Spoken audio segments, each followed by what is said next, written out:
You're gonna drink me out of business if you keep winning, kid. The promise of your finest ale keeps me sharp, Darren. It's dangerous with your words as you are your fist, Brynn.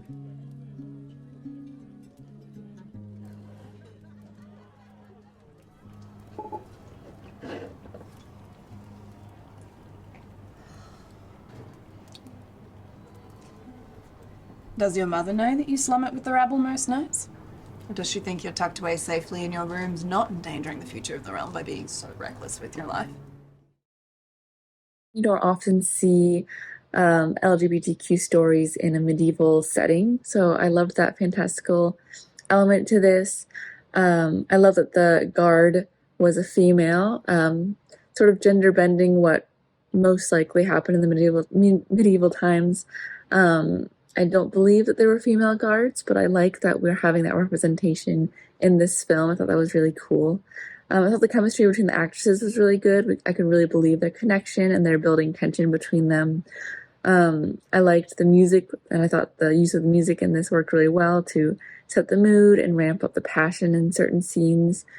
I thought the sets, the lighting, and the production design were all really well done as well.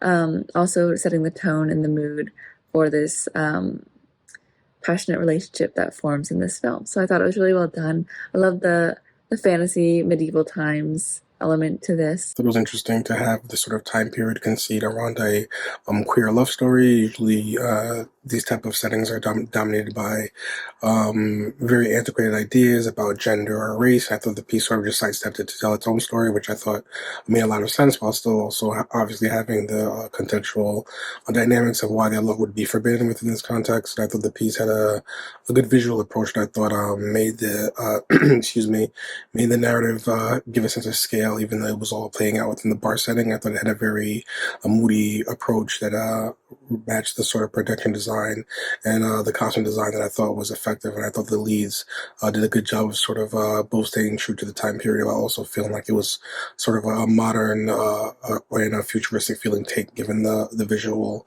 approach, even though it was playing out a past style conceit. So I thought it was a good stylistic blend between those dynamics. I don't think I've ever seen like a I don't know, I don't want to say medieval or like a period piece lesbian or like even LGBTQ story. I don't think I've personally ever seen that. And I like that angle. And I liked the like romance of it, like the like definitely very like how I would imagine Bridgerton is. I've never seen Bridgerton, but like how I would imagine Bridgerton or like another like romance, like sweep you off your feet story. I like that. I like that aspect of it in here, and I think it was done really well in here. Because I felt it. I was like, oh. The tone, like the mood of the short film, because it's kind of show like the conversation between two women when it's kind of started as like strangers, like kind of friends, but it goes deeper. It goes more intimate until like they kind of like have like sexual like encounter after that. So I feel like, and of course it's about like two women, so it's not like common like to see that like in films or in TV like medium, and it's done like in a good way. Like it's not like abrupt or it's kind of like awkward. It's kind of like there's like a way like to go like to this scene, like to the sexual scene, like at the end. So I feel like they kind of like pave it like from the start. They kind of like show how like the intimacy that kind of building up like from it until like they kind of show like the passion, like their desire to each other, and that's kind of like the hook like of this short.